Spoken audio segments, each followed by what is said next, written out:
मोहतरम नाज़रीन, सऊदी अरब का गैर मुल्कियों के लिए बड़ी खुशखबरी का ऐलान और साथ ही शाही फरमान भी जारी कर दिया। सऊदी अरब ने गैर मुल्कियों के लिए वीज़ों की मियाद में 31 अक्टूबर तक बिल्कुल मुफ्त तोसी का ऐलान कर दिया है। रिपोर्ट्स के मुताबिक खादम अल हरमैन शरीफैन शाह सलमान बिन अब्दुल अजीज़ ने सऊदी अरब में मुक़ीम गैर मुल्कियों के लिए खरूज नहाई वीज़े की मियाद में 31 अक्टूबर 2020 तक ऑनलाइन तोसी की मंजूरी दे दी है। शाही फरमान जारी होने के बाद महकमा पासपोर्ट ने तमाम गैर मुल्कियों के फाइनल एग्जेक्टिव वीज़ों की मियाद को ऑनलाइन बढ़ाकर अब 31 अक्टूबर तक कर दिया है।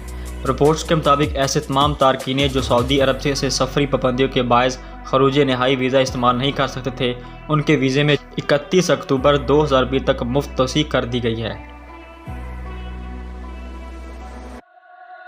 महकमा पासपोर्ट की जानिब से जारी होने वाले एलामिये में बताया गया है कि वीज़े में तोसी के लिए किसी भी तारकीन वतन को महकमा पासपोर्ट के दफ्तर से आने की ज़रूरत नहीं है।